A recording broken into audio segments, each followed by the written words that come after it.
नमस्कार, आप देख रहे हैं सबसे बड़ा मुद्दा। मैं हूं आपके साथ राहुल राजपूत। 2022 के चुनावी संग्राम में महिला वोटर की भूमिका अहम है।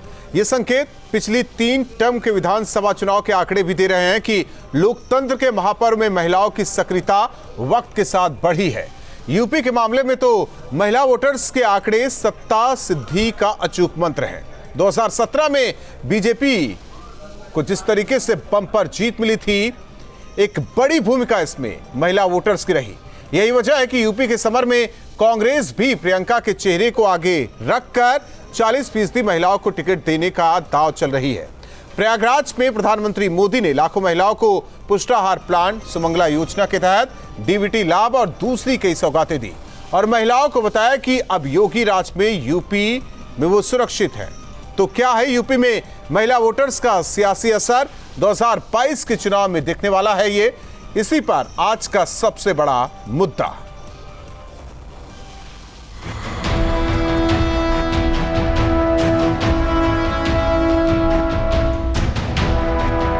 यूपी में आधी आबादी पर 2022 चुनाव के मद्देनजर पूरा जोर लगाया जा रहा है।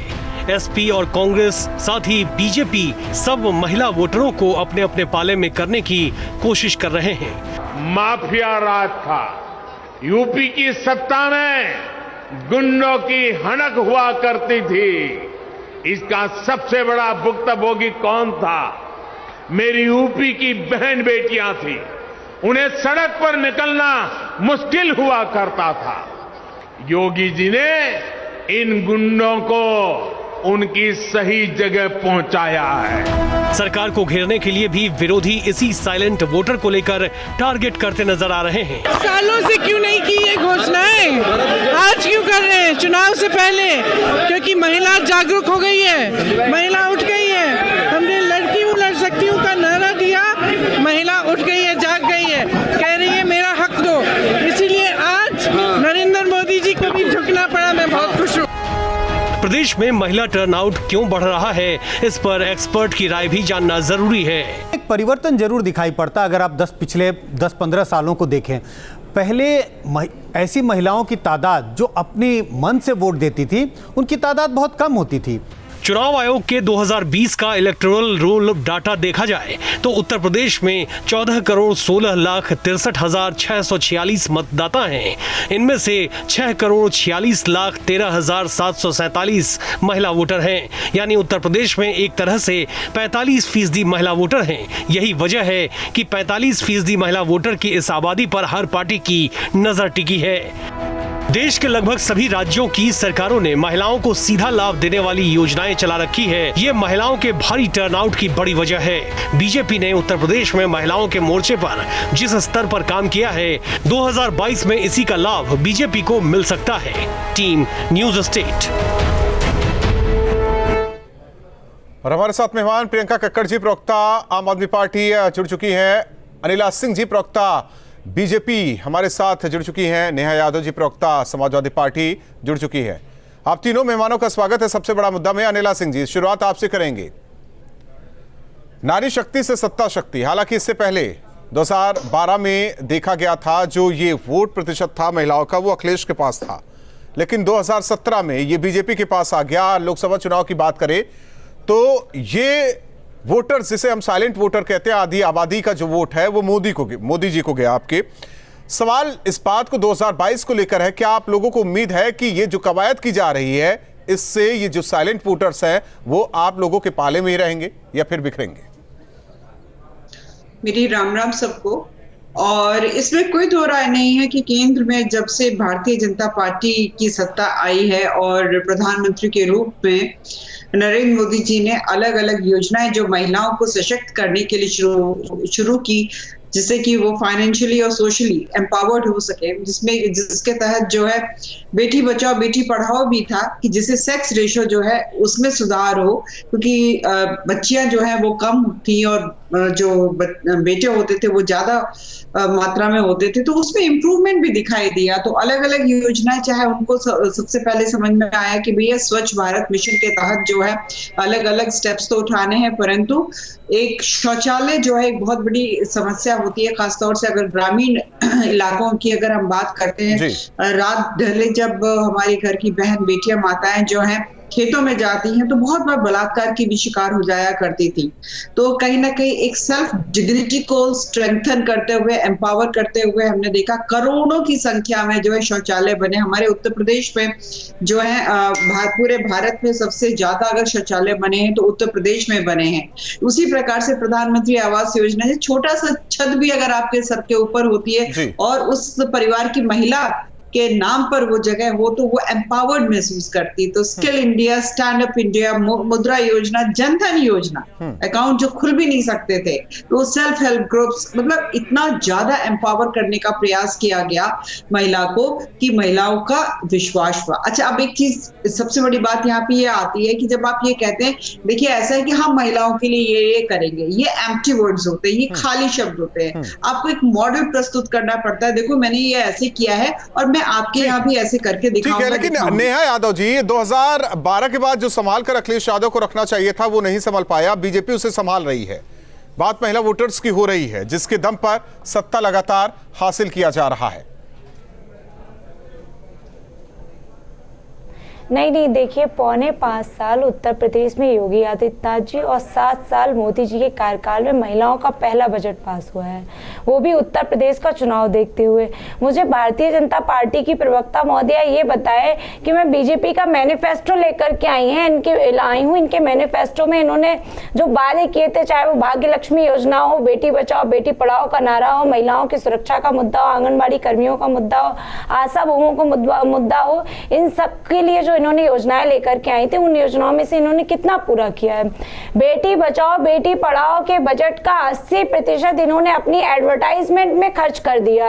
और बड़ी शर्म की बात है कि जिस उत्तर प्रदेश में ये इतनी बड़ी बड़ी योजनाएं लेकर के आ रहे हैं और अब बात कर रहे हैं 1000 करोड़ की, उसी उत्तर प्रदेश में हाथरस की बेटी के साथ इतनी बीभत्स घटना होती है और इन्हीं के भारतीय जनता पार्टी के नेता पूरा प्रयास करते हैं बचाने का अपराधियों को, इन्हीं के अधिकारी बचाने का प्रयास करते हैं। उन्नाव में इनके भारतीय जनता पार्टी के विधायक बलात्कार के आरोपी सिद्ध हो चुके हैं। शाहजहांपुर में इनके पूर्व केंद्रीय मंत्री चिन्मयानंद जी रेप के आरोपी हैं। तो जिनकी पार्टी बलात्कारियों को संरक्षण देती रही हो, जिनकी पार्टी बलात्कारियों के संरक्षण में तिरंगा यात्रा निकालती हो, आज वो महिला सम्मान की बात कर रहे हैं।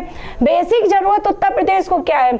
महिलाओं को सम्मान देने की बात थी तो शिक्षा, स्वास्थ्य और रोजगार, ये 3 बेसिक मुद्दे होते हैं। बताएं बीजेपी इन्होंने शिक्षा, स्वास्थ्य, नेहा जी अब सुन लीजिए क्या काम किया है अनिला जी। मैं समाजवादी पार्टी की योजनाएं बता रही हूँ। समाजवादी पार्टी की प्रवक्ता से कहूंगी कि इन्होंने बंद कर दिया। सुरक्षा को लेकर के अखिलेश जी 10-90 लेकर के आए थे, इन्होंने बंद करने का काम किया है। डायल 100 अखिलेश जी लेकर के आए थे, कन्या विद्याधन अखिलेश जी लेकर के आए थे। 18 लाख संभाल नहीं, वो ठीक है, आपकी बातें सारी मानते हैं नेहा यादव जी, लेकिन वो संभाल तो नहीं पाए ना। लेकिन 2017 हो, इससे पहले 2014 हो, 2019 बीजेपी ने उसे संभाला और उसे संभालने की कोशिश हो रही है 2022 में। ठीक है, आप जवाब ले लीजिए अनिला सिंह जी। नहीं, ये जो प्रवक्ता हैं समाजवादी पार्टी की तरफ से नेहा जी, इनसे मैं पूछना चाहूंगी कि 27 मई 2014 की जो तारीख है, कुछ याद आ रहा है इस दिन क्या हुआ था? कटरा सादतगंज जो जगह है, कुछ याद आ रहा है वहां पे क्या हुआ था? याद है कुछ? याद है? 27 मई 2014 याद है?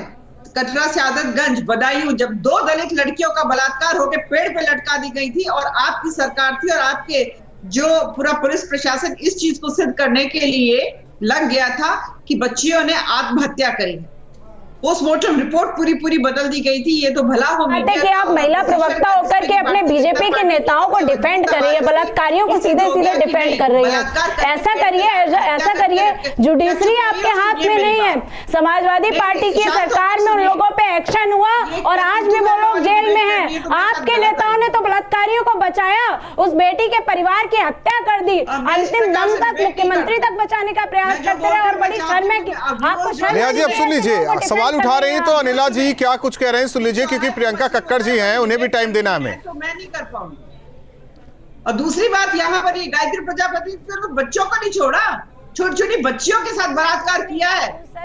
आपके जो नेता है। ठीक है प्रियंका कक्कड़ जी, सवाल यह है भरोसे का, जो आधी आबादी भरोसा अब करने लगी है। सवाल आधी आबादी के भरोसे का है। कानून व्यवस्था एक मुद्दा हो सकता है, बीजेपी का साफ कहना है कि हम योजनाओं के तहत आधी आबादी को फायदा दे रहे हैं और उनके लिए कुछ काम किया जा रहा है। ऐसे में आम आदमी पार्टी का क्या मॉडल है उत्तर प्रदेश के लिए, आधी आबादी के लिए? राहुल जी सभी को नमस्ते।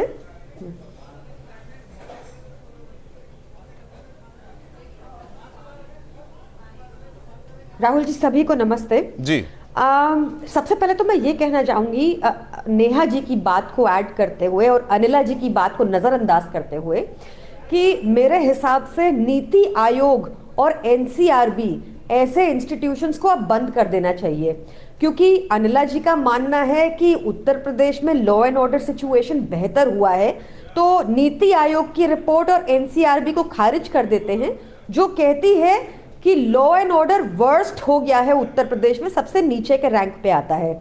एनसीआरबी डाटा को भी खारिज कर देते हैं जो कहता है कि महिला उत्पीड़न के मामले अब चरम पर पहुंच चुके हैं और नंबर 1 पे हैं उत्तर प्रदेश में। इन दोनों को खारिज कर देते हैं क्योंकि अमित शाह जी ने कहा है कि रात को 12 बजे कोई भी लड़की अब सेफली निकल सकती है, तो बीजेपी का ऐसा मानना है, तो उसका तो कोई काउंटर ही नहीं है। इन इंस्टीट्यूशंस को बंद कर देते हैं जो बिल्कुल अलग एक सत्य दिखाती है। दूसरी चीज, अभी हमने जब महिला सशक्तिकरण की बात होती है तो 40, अभी बहुत रीसेंट बात है, आजमगढ़ में 40 घंटा बिजली नहीं आने पर कोरोना की पीक के ड्यूरेशन में सारी महिलाएं सड़क पे बैठी थी एसडीएम ऑफिस के बाहर कि बिजली आ जाए। ये हालत है उत्तर प्रदेश की, ये असली सच्चाई है जो आपको डाटा में मिलती है पर स्पोक्स पर्सन की वानियों में मिसिंग होती है।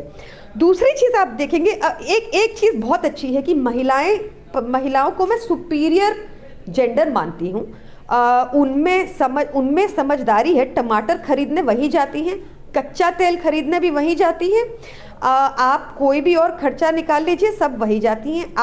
अब आम आदमी पार्टी का मॉडल बड़ा ही स्पष्ट, बड़ा ही सिंपल मॉडल है। सबसे पहले हमने दिल्ली में हर जगह पर सीसीटीवी लगा दिया ताकि कोई भी बदमाश किसी को छेड़ ना पाए। सिर्फ हवाई बातें नहीं है कि यूपी में कोई, जैसे यूपी में होता है कि लॉ एंड ऑर्डर बेटर हो गया, को यहाँ पर सीसीटीवी है। बस यात्रा फ्री है, बस यात्रा फ्री होने के बाद बस के अंदर मार्शल है, बस के अंदर पैनिक बटन है। महिलाओं को ये सारी बातें, आपका कहना है कि दिल्ली मॉडल, दिल्ली मॉडल के तहत यूपी की लड़ाई, दिल्ली मॉडल के तहत यूपी की लड़ाई। बीच चर्चा में डॉली शर्मा जी हमारे साथ कांग्रेस प्रवक्ता भी जुड़ रही हैं। बिल्कुल डॉली शर्मा जी, प्रियंका गांधी कहती हैं नारी हूं लड़ सकती हूं, 40% वो उम्मीदवार भी कह रही हैं कि हम ढूंढ रहे हैं 40% उम्मीदवार जो कि महिला होंगी और सत्ता में आते हैं तो 40% नौकरी महिलाओं को दी जाएगी। अनिला सिंह जी इससे पहले डिबेट कर रहे, जिस तरीके से बात कर रही थी, उनका कहना है कि पहले कीजिए फिर आप उस मॉडल बताइए। साहब कहना है कि जहां सरकार है कांग्रेस की वहां कर दीजिए। देखिए, यूपी में लेकर आ जाइए। लड़ सकती हूँ, लड़की हूँ, लड़ सकती हूँ, लड़की हूँ, लड़ सकती हूँ कि जो मुहिम प्रियंका जी ने छेड़ी है आज, उसे देखकर आज जो सरकार 7 साल से औरतों पर अत्याचार और बलात्कार के मामलों पर आंख बंद कर लेती थी, उनकी सरकार को सुनना और दिखना बंद हो जाता था। लड़कियों के आपको अपने आप को आग लगानी पड़ती थी योगी आदित्यनाथ जी के घर के आगे, या उनको जहर खाना पड़ता था। आजमगढ़ पुलिस स्टेशन की घटना है, अभी गाजियाबाद में लड़की का शव पाया गया है संदूक के अंदर। उसके बाद हाथरस किसी से छुपा नहीं कि आधी रात मिट्टी का तेल छिड़क कर, मैं तो कहूंगी, आग लगा दी गई और कहा, इन्हीं की सरकार ने कहा कि रेप नहीं हुआ। और अगर ये कांग्रेस की बात करते हैं तो आज अगर पहला देश का प्रधानमंत्री महिला अगर किसी ने दिया तो कांग्रेस पार्टी ने इंदिरा गांधी जी के रूप में दिया।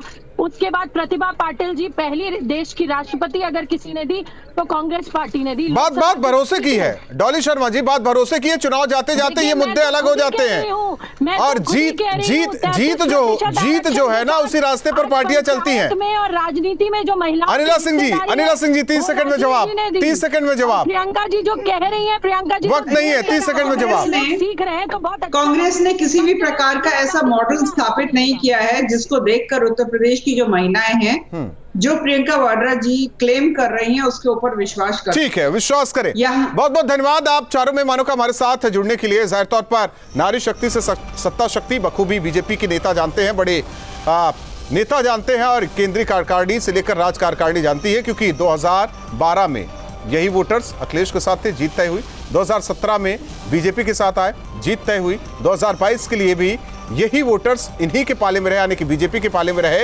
ये पूरी कवायद हो रही है और इसीलिए कहा जा रहा है कि नारी शक्ति से ही सत्ता शक्ति मिलेगी। सबसे बड़ा मुद्दा में इतना ही।